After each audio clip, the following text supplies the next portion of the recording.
Sejam todos muito bem-vindos a Casas André Luiz. Essa casa de amor, essa casa de caridade que recebe a todos os momentos. Aqueles que estão adentrando a casa pela primeira vez, sejam todos muito bem-vindos. E é bom que todos tenham a ciência que essa casa há muito tempo está preparada pelos amigos da espiritualidade para receber a todos. E saibam que cada um está sendo tratado em suas necessidades individualmente. E antes de dar início aos trabalhos da casa, vamos elevar os nossos pensamentos a Deus. Aqueles que se sentirem à vontade podem fechar os seus olhos apenas como um recurso de concentração. E vamos buscar a figura do Mestre Jesus. Mais do que a figura, vamos sentir a presença desse irmão, amigo, que traz paz, que traz equilíbrio, que nos traz harmonia e força para continuar em nossa jornada, em nossa caminhada evolutiva. Vamos agradecer a Deus, nosso Pai, e aos irmãos bondosos que nos trouxeram aqui e nos inspiraram para que aqui estivéssemos nesta manhã. Possamos agradecer ao Pai pela vida, pelas oportunidades que temos, pela oportunidade de refazer os nossos caminhos e firmes caminharmos junto à luz do nosso irmão Jesus Cristo. Que assim seja, graças a Deus. O tema do dia é Tua Medida. O livro recomendado é Renovando Atitude, capítulo 1. O autor é Francisco do Espírito Santo Neto, pelo Espírito de Hamed. E quem vai fazer a palestra hoje para nós é a nossa companheira Miriam Ribeiro, a quem a gente vai envolvendo com muito carinho. Seja feliz. Muito bom dia, amigos, amigas. Alegria de estar aqui com vocês, partilhando este lugar, neste momento. O companheiro Aguinaldo comentou que esse lugar é preparado com muito carinho para nos receber. Isso não é uma figura de linguagem, não. É verdade, né? Os mentores dessa casa criam literalmente uma psicosfera muito amorosa para nos abrigar quando a gente chega aqui. Quando a gente abre, de fato, o coração, né, serena um pouquinho os pensamentos e entra em conexão com a força, com a alegria, com o amor que está aqui à nossa disposição, o nosso trabalho de cura, autocura, autorreflexão já começa.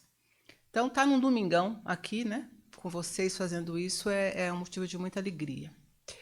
E quando eu peguei esse tema para conversar com vocês, a frase que me veio à cabeça depois que eu li o texto do Hamed, né, foi assim: a régua subiu. Me veio à cabeça essa reflexão. A casa tem nos provocado com vários temas. Esse livro é um livro, eu não me recordo mais, mas pelo menos é da década de 90, com vários temas que se recolocam, só que exigindo da gente um grau de reflexão num nível superior. Por isso que eu estou dizendo para vocês que a régua subiu. É muito comum que a gente chegue aqui na casa e a gente fique conversando sobre as características do homem de bem, por exemplo, né? Lá no Evangelho segundo o Espiritismo, você tem lá um conjunto de, digamos, de regras, né, ou de indicações. Se a gente estiver seguindo aquilo, a gente está fazendo a nossa jornada.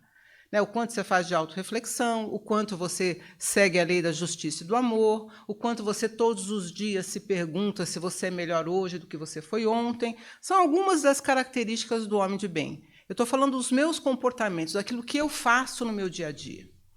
Isso em si já não é de todo simples. É fácil falar essas coisas e ter um grau de complexidade bem maior fazer. Só que hoje, o que o Hamed está dizendo não é para a gente ficar conversando sobre aquilo que eu falo, sobre a personalidade que eu mostro.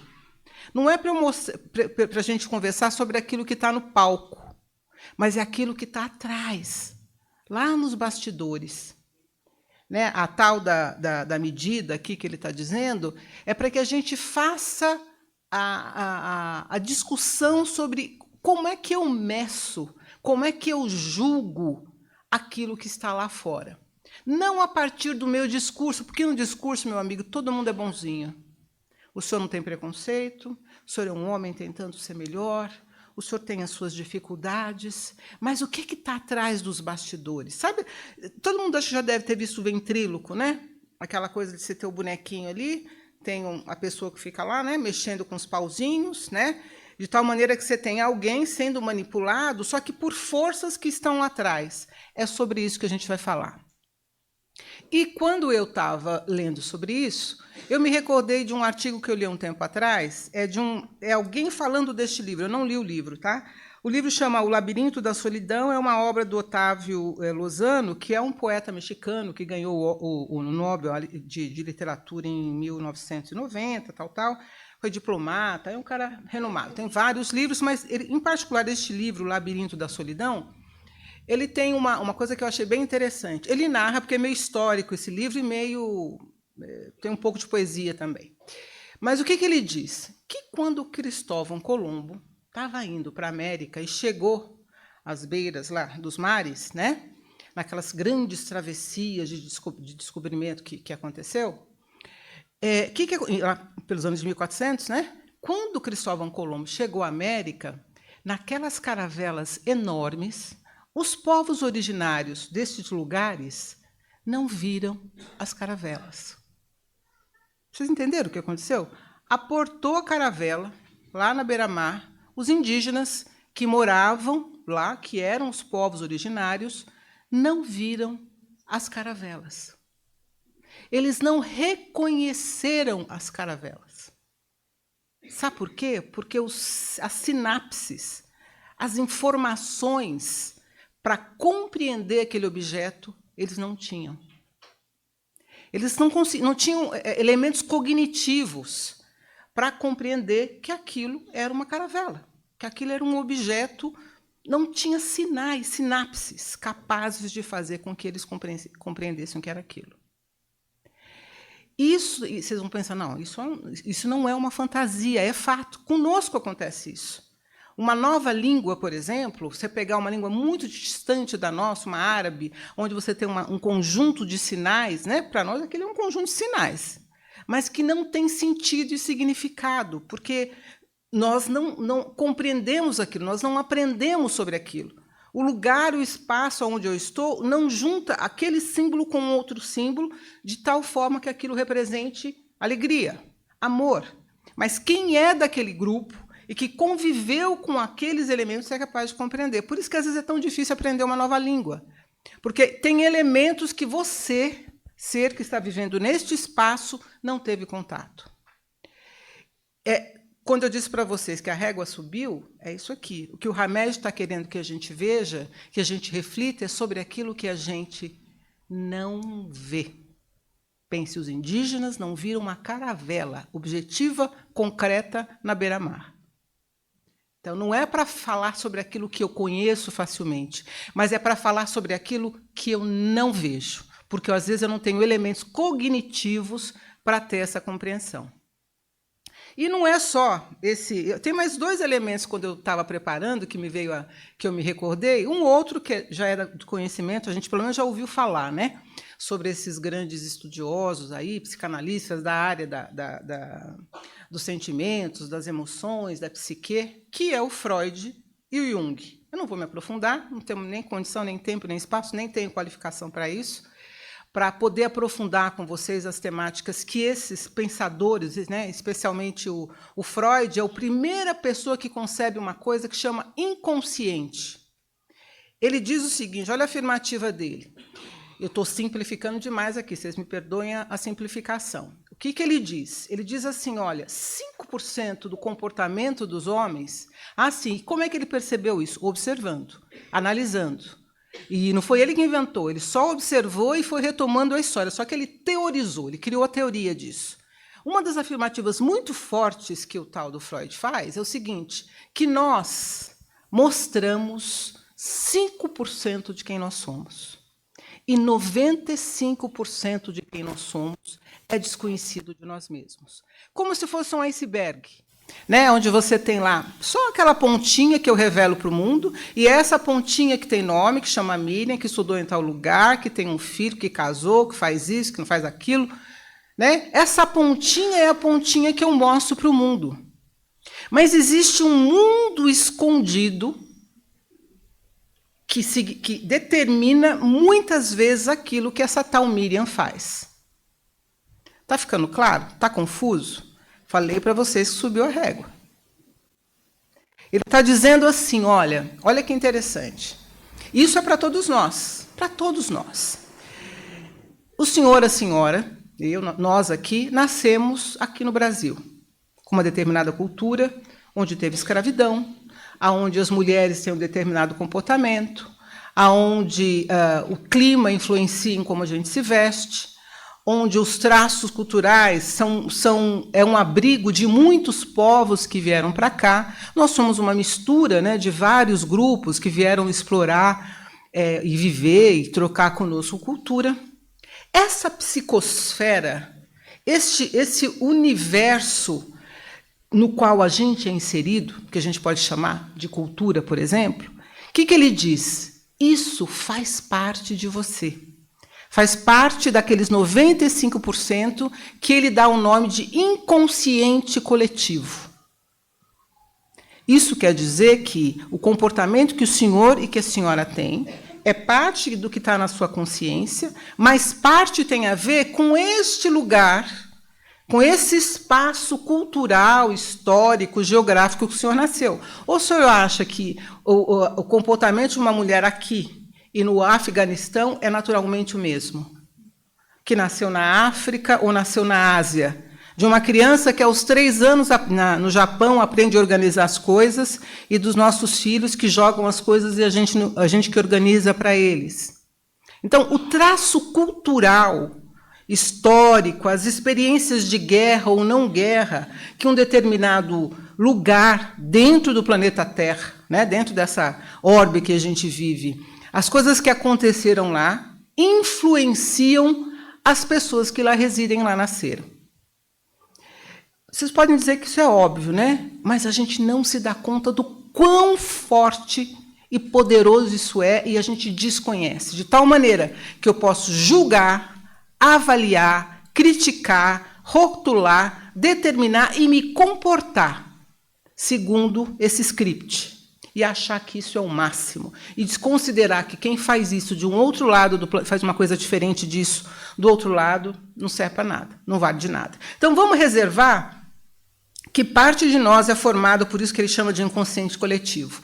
E uma outra parte ainda é formada por elementos que o senhor traz da sua família, né? Que são os tais traumas. Mãe sempre tem culpa, né? Então, a mãe fez isso quando você era criança, o pai que fez aquilo quando você era criança, está falando das coisas negativas, né? E também das coisas positivas, né? O abrigo que você teve, o acolhimento que você teve, a chance que você teve de estudar, ou os traumas. Aqui, sua mãe falou que você não prestava, que você não servia para nada, que você não podia ser músico, ou que você tinha que ser médico, ou que você não era burro, ou que você era feio. Todos esses elementos que, na infância, a gente recebe desse núcleo familiar, nos influenciam e nos marcam. Inclusive, muitas das terapias tradicionais são para a gente voltar para trás, não é isso? Ficar vendo o que aconteceu na sua infância, na sua adolescência, com a sua mãe, com o seu pai. Blá, blá, blá, blá. Muito para quê? Para que eu conheça e eu entre em contato com elementos meus que me são desconhecidos no nível do consciente, mas que no inconsciente... E quem já fez terapia aqui sabe que a gente é capaz de revisitar esses momentos passados e perceber o quanto muitas vezes eles influenciam o nosso comportamento hoje. E não só essa vida que você viveu com seu pai, com sua mãe, se você os teve perto de você, mas aquilo que seu avô, a sua avó, o seu tataravô, o seu núcleo familiar, a sua cadeia familiar traz para você. Ou vocês acham que alguém que nasceu numa família de negros, que teve avós e tataravós escravos, isso não tem uma influência neste grupo, nesta pessoa que nasceu naquele lugar? Então, eu sou influenciado pelo meio, de maneira geral. Nascemos no Brasil, isso significa, sim, que nós temos um conjunto de traços que nos compõem, e, ao mesmo tempo, eu nasci naquela família, rica, pobre, né, que mora aqui, é nordestina, paulistana, que teve tal formação, que historicamente tem tal comportamento. Então, esses dois conjuntos de coisas significam 95% daquilo que nos influencia a mostrar aqui no palco. Não é assustador, gente? E essas coisas são inconscientes. Nós não nos damos conta, é isso que Hamed está dizendo. Vamos olhar o que está atrás do palco, porque ele determina o seu comportamento e algumas vezes a sua vida. E o senhor não consegue entender. E o Jung, eu falava do Freud, mas o Jung tem uma frase que é famosa, talvez vocês conheçam, que fala assim, ó, até você se tornar consciente, o inconsciente irá dirigir a sua vida e você vai chamar isso de destino. Quantas vezes a gente está repetindo frases como, tenho dedo podre, não consigo. Meus namorados, todas as minhas namoradas, todo mundo me trai, todo mundo me engana, todo mundo me abandona. E as mulheres todas não prestam, não valem nada, etc, etc. Eu não dou certo com o trabalho, não tenho condição, tudo que eu faço, chego lá, eu ganho pouco, alguém me passa a perna, e etc, etc, etc. Muitas falas que a gente repete como destino, é assim que é mesmo, é karma, meu. Alguma coisa que eu fiz noutra vida, por isso que eu estou pagando isso, e isso está se repetindo. Estes padrões, muitas vezes esses padrões de repetição, que o senhor, que a gente chama de destino, nada mais é do que eu estar respondendo a esse meu inconsciente. Eu repetindo uma coisa sem saber o que significa, sem saber as repercussões disso no nosso dia a dia. E eu falei que eu tinha 3 coisas que eu tinha me lembrado quando eu comecei a ler sobre isso. Tem um outro, uns anos, quando é que foi isso aqui? Eu tenho essa revista em casa, eu até reli, porque me lembrei deste artigo que eu li em 2018, faz tempo, hein, gente? Muita coisa, inclusive, já se avançou além disso. Naquela revista super interessante, tinha um artigo chamado Visão Cega, tá? O nome era O Mundo Secreto do Inconsciente. Que exatamente essa temática. Eu me recordei que eu passei na banca e comprei, na época, a revista tinha em casa, e eu reli. E tem vários exemplos, mas eu quero dar um só para vocês. Apenas um que é para a gente firmar bem, antes de eu não falei do Hamed ainda, hein? Nós estamos falando aqui da ciência, nós estamos falando aqui da psicologia, nós estamos falando aqui desses outros elementos, de inconsciente coletivo, né? Mas não chegamos à fala do Hamed, efetivamente, mas vocês vão ver a conexão direta que tem. Neste artigo, que eu li há anos aí atrás, está dizendo o seguinte, que tinha um médico africano que sofreu um derrame cerebral, gravíssimo. E ele acabou, o córtex dele, visual, foi danificado. Isso significa o quê? O cara não consegue enxergar mais, o cara ficou cego, literalmente ficou cego. Só que ele era um pesquisador e um cientista de um grupo X lá. E os cientistas falaram para ele o seguinte, os amigos dele, lá da universidade, você não quer participar de uns testes conosco? Ele topou. E eu vou bem rapidamente, é complexo, mas vou falar bem simplesinho. Algumas imagens, um quadrado e triângulo, eram mostradas para ele. Estava cego, lembra? Não conseguia enxergar mais. Colocaram um computador na frente dele e ficavam passando essas imagens. O índice de acerto dele, do que era um quadrado, do que era um triângulo, foi 50%.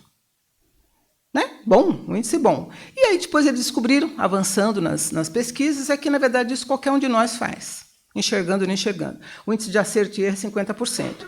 Sofisticaram a pesquisa. Vamos ver se outras coisas ele é capaz de identificar. Pegaram imagens de gente chorando, triste, nervosa, brava e gente feliz. Lembra, o cara estava cego.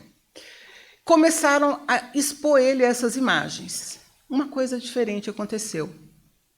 75% de índice de acerto. Lembra, ele não enxerga, a imagem era exposta a ele, inclusive ele de olhos fechados, mesmo cego, e ele foi capaz de identificar 75%. Mediram lá as coisas no cérebro dele e descobriram que existia uma área chamada o cérebro fusiforme, é complicado, não vou ficar aqui discutindo muito isso com vocês, que se acendia quando isso acontecia, quando ele era exposto às imagens. Essa área do nosso cérebro, que está aqui no fundo, é uma coisa que a gente traz lá de quando a gente ainda era tal do homo, não sei o que lá. Por quê? Porque nós, para sobrevivermos, nós temos no nosso cérebro alguns sinais de alerta, que diz o seguinte: eu não tinha tempo de chegar, conhecer ele aqui, ver se ele era um cara do bem e me relacionar. O homem, para sobreviver àquela época, tinha lapsos de segundo para decidir se aquilo prestava ou não, se era sério ou não, se aquele leão ia me atacar ou não. Porque se eu demorasse para decidir, eu era devorado. Até muito tempo atrás, éramos devorados por leões, né? Hoje a gente conseguimos acabar com eles. Olha só como o homem é terrível. Invertemos aqui a questão. Por quê? Porque nós temos essa capacidade. Então, esta área deste homem cego, todos nós temos, área fusiforme, é capaz de enxergar sem ver. Não é uma coisa impressionante? Nós temos, na nossa psicosfera pessoal, nós temos no nosso cérebro um campo de visão que o Senhor vê mesmo sem enxergar. Gente, não é muito doido isso? Nós enxergamos, tem vários livros sobre isso, muita área da ciência que hoje investiga. Tem gente que fala que isso tem a ver com perispírito. Tem gente que fala com atributos da alma. Tem gente que fala que o espírito não está confinado neste corpo e que, portanto, você enxerga para além do que está posto. Tem gente que fala que os médiuns, inclusive, são capazes não só de fazer a conexão daqueles que estão vivos, entre aspas, aqui, entre nós, como aqueles que estão invisíveis aos nossos olhos. Olha que coincidência.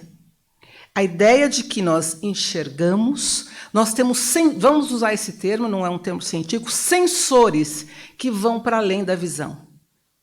E que determinam, que nos torna capazes de achar isso ou aquilo sobre uma determinada circunstância. Às vezes por uma questão de sobrevivência, às vezes por outros temas. Por que eu estou dizendo, eu me recordei disso? Porque uma outra experiência que foi feita nesse mesmo artigo dizia a respeito a coisas que pode ser que tenha acontecido na sua infância ou na minha. O pesquisador mentiu, falou o seguinte: olha, nós vamos fazer uma pesquisa lá para Harvard para descobrir quais são as crianças mais inteligentes que tem aqui. E eu vou aplicar um teste de QI para saber quais são as mais inteligentes. Era mentira, era um teste comum. No final do teste, esse grupo continuou mentindo para os professores e falou o seguinte: olha, esse grupo aqui é um grupo muito inteligente, muito provavelmente eles vão ter um desempenho muito melhor ao longo do college, lá, enfim. Passaram-se anos, foram observar aquele conjunto de alunos que os pesquisadores, porque era uma pesquisa, mentiram, dizendo que eles eram mais inteligentes. Eles tiveram um desempenho muito melhor na escola. Sabe por quê? Porque os professores acreditaram que eles eram mais inteligentes. Provavelmente deram mais estímulos para esses. Os jovens não sabiam de nada, as crianças não sabiam de nada. Quem sabia eram os professores. Então, aquilo que eu penso sobre o outro, muitas vezes, por influência magnética, energética, espiritual, emocional, nós não sabemos ainda exatamente por quê. Essa é a verdade. A ciência escorrega por uns lados, mesmo nós, né, espiritualistas, nós que estamos aqui dentro de uma doutrina, estamos aprendendo sobre isso, estamos tentando investigar como é que esses fenômenos acontecem. O fato é que eles acontecem. Mesmo que eu não consiga dizer que 1 mais 1 somam 2. Tanto que a mediunidade, pela ciência, é considerada como paranormal. Quer dizer o quê? Eu sei que acontece, mas eu não sei explicar como é que acontece. Tá? Então, todos esses elementos... Vejam só se... Eu disse para vocês que eu não tinha falado do Hamed ainda. Olha só o que o Hamed está falando. Vamos ver se, de fato, eu não estava falando sobre ele. Diz o Hamed assim, olha, quase sempre todos estamos vinculados a fatores de situações pretéritas, que incluem atitudes de defesa, negações ou mesmo inúmeras distorções de certos aspectos importantes da nossa vida. Tendências ou pensamentos julgadores estão sedimentados em nossa memória profunda.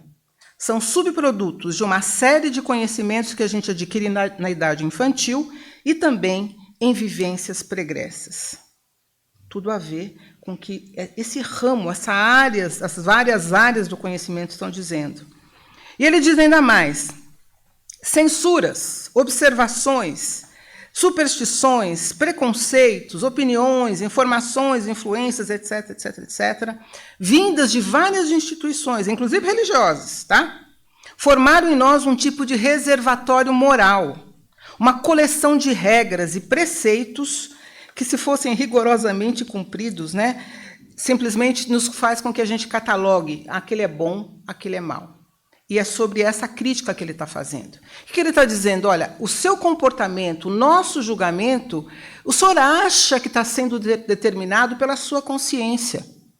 Mas em 95% dos casos, né, do percentual, digamos assim, tem relação com coisas que o senhor não tem consciência. O senhor pode estar reproduzindo, usar um termo forte, bobagens, preconceitos, julgamentos que não têm nada a ver. E ele faz um comentário aqui com relação à briga das geracionais, né, das brigas de geração, e é muito comum quando a gente pega, sei lá, alguém dos 50 e tantos aí você pega os jovens de 20, né, sei lá, 18 anos, e coloca esses dois grupos. E está lá os de 50 a mais, ou tanto mais. Nossa, na época do meu pai era diferente. Meu pai me olhava, eu já sabia o que ele queria. E eu já me calava e pronto. Naquela época, sim. Naquela época era claro o padrão de comportamento. Naquela época, imagina que eu ia fazer manha, eu ia dizer que eu não comia isso, que eu não comia aquilo, ou que eu queria ser isso, ou que eu queria ser aquilo. Meu pai falava, eu calava a boca. Vocês já não ouviram isso? Eu estou nessa faixa, tá, gente? Não queria contar para vocês, não, mas eu estou nessa 50 e tanto mais aí. Existe um conjunto de falas, especialmente do povo dos 50 a mais, que, entre aspas, olha para aquilo que pais e mães nossos fizeram e diz, aquilo era o correto, porque esses jovens de hoje estão perdidos. Essa geração Z sabe nada.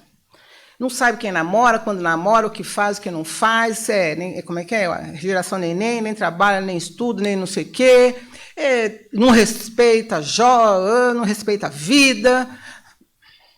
E ele põe 50 pontos de alerta para os dois. E assim, e a geração mais jovem, os sais dos 30, né? Apesar que hoje em dia até os 50 continua adolescente, mas digamos assim, dos 30 a mais, etc., olha para o outro lado, meu Deus, não sabem de nada, não sabe ligar um computador, não tem informação, não sabe que é inteligência artificial, perde tempo, não sabe que as relações são mais fluídas e não pode ser daquele jeito, e etc., etc. Tem uma amiga minha com relação aos 50 a mais que fala que antigamente o pessoal casava e ficava 50, 60, 70 anos juntos, não era isso? Aí ela comenta, então, mas aí o pessoal resolveu ser feliz, né? Aí mudou a régua, entendeu? Por que a gente está chamando dessa briga? E ele brinca aqui no texto dele sobre essa briga de gerações. Porque, meus amigos, sejam jovens de 30, 40, e sejam os mais velhos, 50, 60, 70, 80, quem somos nós?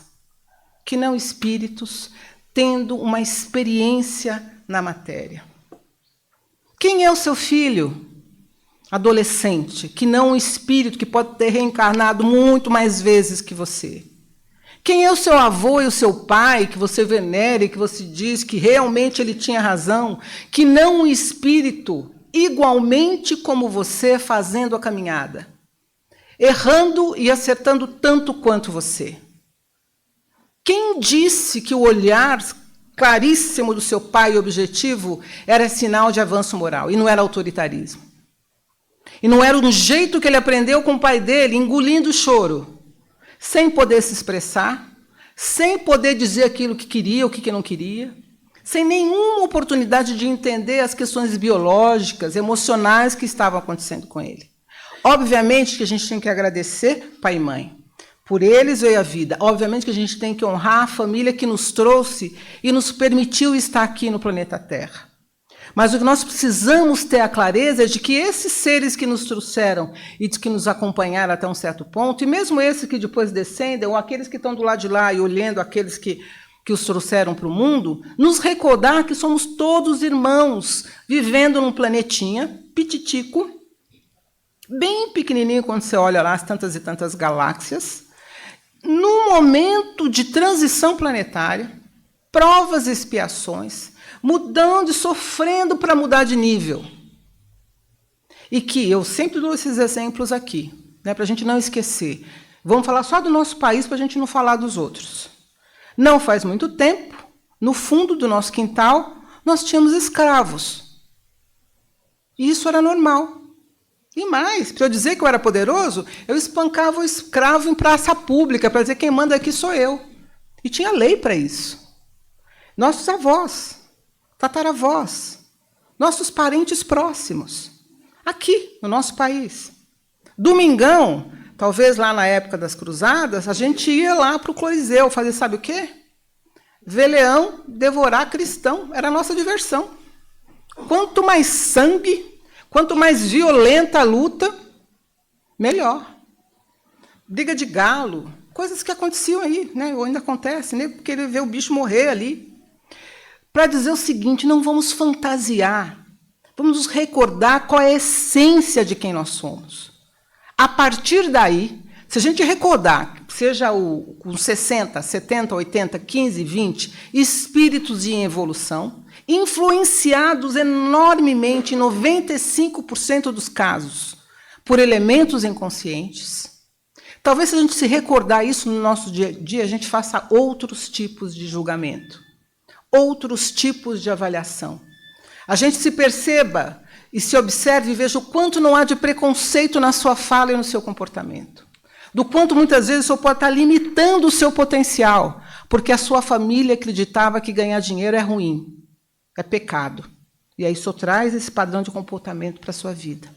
O alerta de Hamed aqui é o seguinte, olha, qual é a tua medida? Então, portanto, quais são os parâmetros, como eu já disse para vocês, que você está avaliando aquilo que está no seu entorno? E ele fala o seguinte aqui, ó, julgar uma ação é diferente de julgar a criatura. Porque senão você vai falar assim, pô, mas eu não posso avaliar nada. O cara matou alguém. Aquela pessoa está fazendo uma coisa desonesta. Como assim? Eu não vou poder mais ter nenhum critério para avaliar ou definir? Ele diz isso aqui, né? Então, olha, julgar uma ação é diferente de julgar a criatura. Eu posso julgar e considerar a prostituição moralmente errada, mas eu não posso e eu não devo julgar a pessoa prostituída.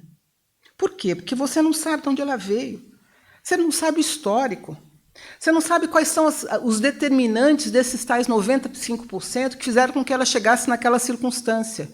Então, não se trata de eu não deixar de avaliar uma coisa e ter o meu juízo de valor, mas eu ter a humildade de saber que existem outros elementos que podem estar por detrás daquilo.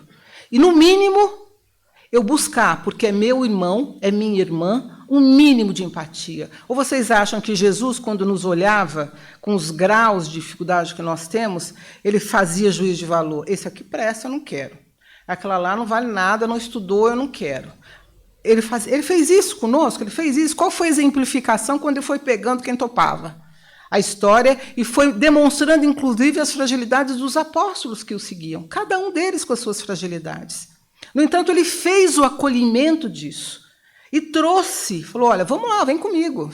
Vocês podem fazer o que eu faço e mais ainda, se vocês se dispuseram a isso. Se vocês trouxerem a consciência de quem vocês são. E ele prossegue aqui, falando coisas que são bem interessantes, que é, por exemplo, quando ele está falando dos preconceitos, os nossos julgamentos serão sempre os motivos da nossa liberdade ou da nossa prisão, no nosso processo aí de desenvolvimento. O que ele quer dizer com isso? Para a gente tomar cuidado com o que a gente fala e determina, tá? Olha, se as criaturas afirmarem idosos não têm direito ao amor, porque é muito comum a gente falar, né, gente? Pô, tá com 70 anos, tá querendo namorar? Que história é essa? Quer apaixonar de novo? Quer casar? Vai sossegar, cuidar dos netos. Vai fazer bolo, fazer tricô. Quantas vezes os jovens moderninhos que a gente está falando, a gente não escuta isso. Minha avó não transa, não. Que é isso? Minha avó não. Minha avó é santa, está lá no... Né? E aí ele comenta o seguinte, olha, se você ficar fazendo afirmativas, por exemplo, dessa natureza, você está condenando, ele diz assim, olha, você está se condenando a eventualmente ter uma velhice de descontentamento e solidão afetiva. Se você está dizendo e reproduzindo isso, porque você imanta no seu campo aquilo que você fala. Quando eu digo assim, idoso não tem direito mais ao amor, eu estou imantando isso no meu campo quântico, eu vou usar um outro termo aqui. É como se a minha psicosfera, aquilo que está no meu entorno, se revela para mim. É isso que ele está dizendo aqui. Então, cuidado com o seu julgamento, com aquilo que você fala. Depois eles dizem assim, ó, se pessoas declararem homossexualidade abominável, ao longo do tempo, você pode ter seus filhos, você pode se perceber, né, com tendências homoafetivas, por exemplo. Né? E se você fica reproduzindo isso, suas medidas estarão estabelecidas pelo ódio e pela repugnância de entes queridos, às vezes, seus. Você com você mesmo, e você, às vezes, com um filho seu, que diz, papai, mamãe, né, tem outras preferências. E você vai odiar esta pessoa por isso? Você vai deixar de se relacionar por conta daquilo que você, né, pré-concebeu? Se indivíduos decretarem que jovens não podem se casar com gente mais velha, com idosos, ou a moça não pode casar com o mais velho, e ele diz assim, estarão circunscrevendo as afinidades espirituais a faixas etárias e demarcando afetividades a padrões bem estreitos e apertados quanto aos seus relacionamentos. Afinal, não somos espíritos? O que é ser jovem? O que é ser velho? Será que as almas não se encontram numa outra dimensão? E ele vai relatando e citando várias coisas que a gente dá como se fossem de barato, comuns, aceitas, nos alertando, fazendo com que a gente perceba que os nossos discursos, lembra?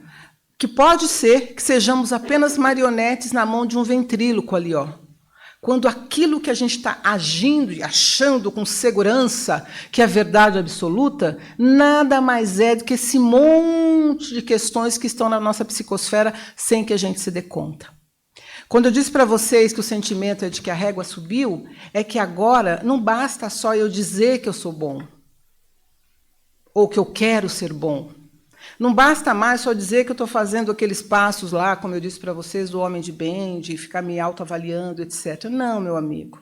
Você tem que olhar esses 5% da sua cara que você mostra para o mundo, que é o comportadinho, que se veste direitinho, que trabalha, que tem isso, que tem aquilo, vai no centro espírita de domingo, né? Que faz isso, que tudo isso está tudo bem. Faz parte mesmo do nosso crescimento, nós nos revelarmos. O desafio é olhar a sombra.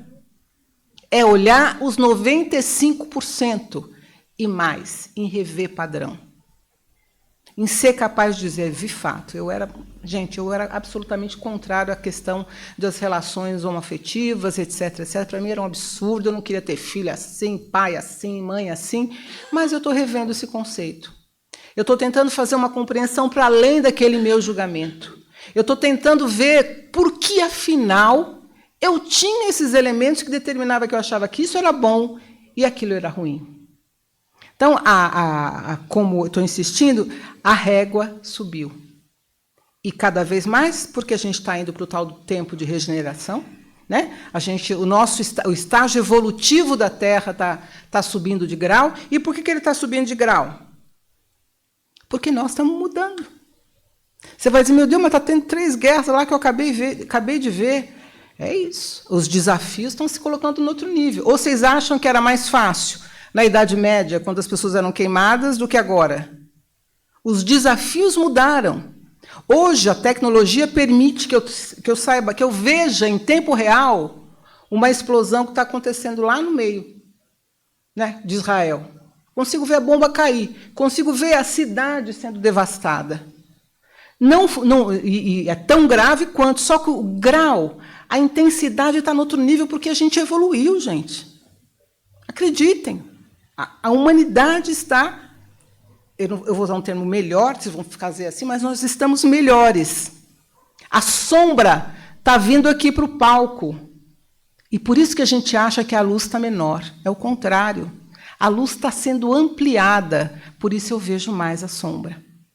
O nosso desafio é olhar essa sombra e o que eu faço com ela. Seja em mim, seja no mundo. Subiu ou não subiu a régua? Subiu ou não subiu? Obrigado, Maria. Bom, agradecemos a presença de todos, aqueles que nos acompanharam, também pelas redes sociais. Tenham um bom dia e até a próxima oportunidade.